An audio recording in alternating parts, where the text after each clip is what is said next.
Hello my dear friends, welcome to movie Hunter YouTube channel. So friends, আজকে আমি একটা upcoming Hindi movie নিয়ে আলোচনা করবো, যেটি হচ্ছে ওয়েলকাম টু দ্য জঙ্গল। যদিও মুভিটি এখনও প্রকাশ পায়নি, তবুও তার আগে একটি কাল্পনিক স্টোরি বা গল্প আমি তোমাদের সামনে উপস্থাপনা করছি। যাই হোক, মুভিটি পরিচালনা করেছেন আহমেদ খান এবং প্রধান চরিত্রে অভিনয় করেছেন অক্ষয় কুমার, সঞ্জয় দত্ত, সুনীল শেট্টি, আরশাদ ওয়ারশি, পরেশ রাওয়াল, জনি লেবার, রবিনা ট্যান্ডন, তৃষা পাটানি, জ্যাকলিন ফার্নান্দেজ, লারা দত্ত, তুষার কাপুর, শ্রেয়াস তালপাড়ে, কৃষ্ণা অভিষেক, টিকু সারদা ও আরও অনেকে।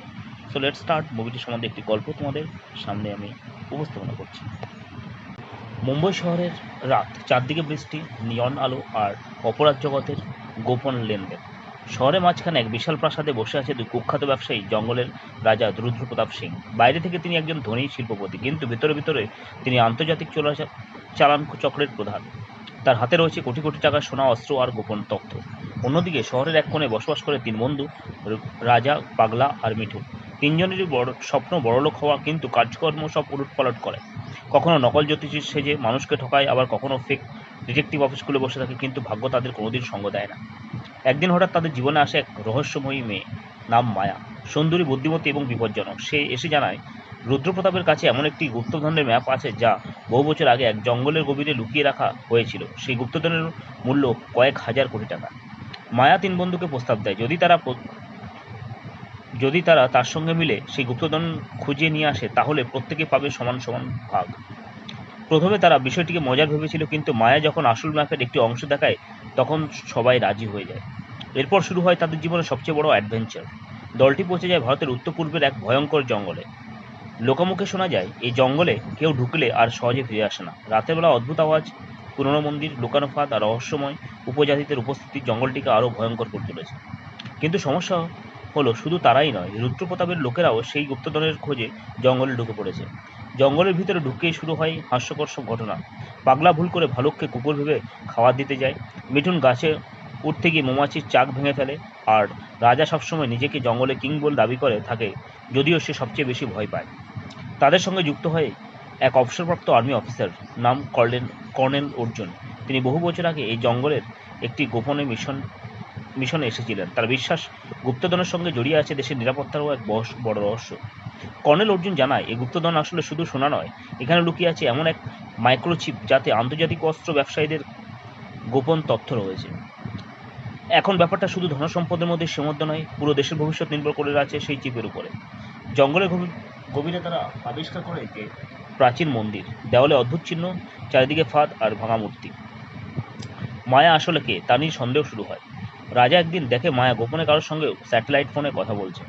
পরে জানা যায় মায়া একজন আন্ডার কভার এজেন্ট। সে সরকারের হয়ে কাজ করছে এবং রুদ্রপ্রতাপকে ধরার জন্য এই মিশনে এসেছে। কিন্তু মায়ারও একটা ব্যক্তিগত কারণ আছে। বহু বছর আগে রুদ্রপ্রতাপের জন্যই তার বাবা মারা গিয়েছিল। এদিকে রুদ্রপ্রতাপের বাহিনী জঙ্গলে হামলা চালায়, শুরু হয় বন্দুকযুদ্ধ, বিস্ফোরণ আর তাড়া করার দৃশ্য। কর্নেল অর্জুন আহত হন, কিন্তু শেষ মুহূর্তে তিনি সবাইকে বাঁচিয়ে দেন। পুরো অভিযানের শেষে কমেডির অংশ সবচেয়ে বেশি।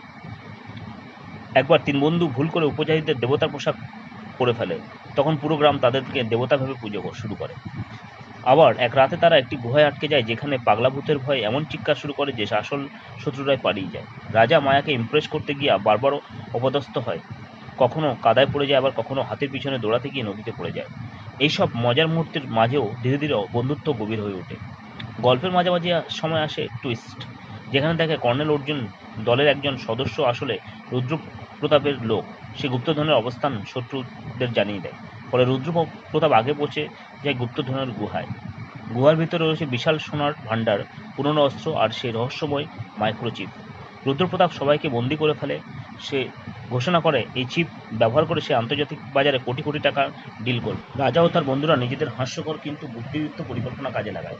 পাগলা ভুল করে একটি প্রাচীন যন্ত্র চালু করে দেয়, আর ফলে পুরো গুহার ফাঁদ সক্রিয় হয়ে যায়। চারদিকে আগুন, ভাঙা পাথর আর বিশৃঙ্খলা শুরু হয়। শেষ লড়াইয়ে মায়া মুখোমুখি হয় রুদ্রপ্রতাপের। রুদ্রপ্রতাপ বলে, এই পৃথিবীতে টাকা আর ক্ষমতাই সব।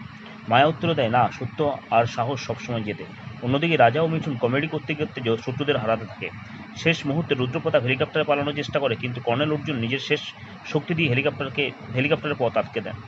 এক বিশাল বিস্ফোরণে রুদ্রপ্রতাপের সাম্রাজ্য শেষ হয়ে যায়। মায়া চিপটি সরকারের হাতে তুলে দেয়। কয়েক মাস পর তিন বন্ধু আবার মুম্বাইতে ফিরে আসে, কিন্তু এবার তারা আগের মতো ছোটোখাটো প্রতারক নয়। তারা একটি সত্যিকারের অ্যাডভেঞ্চার কোম্পানি খুলেছে। মায়া মাঝে মাঝে তাদের দেখতে আসে, আর রাজা এখনও মনে করে যে সেই জঙ্গলের কিং। শেষ দৃশ্যে দেখা যায় একটি রহস্যময় চিঠি এসে পৌঁছায় তাদের অফিসে। সেখানে লেখা নতুন গুপ্তধনের সন্ধান পাওয়া গেছে। প্রস্তুত তো? এরপর সবাই একসঙ্গে বলে ওঠে, ওয়েলকাম টু দ্য জঙ্গল।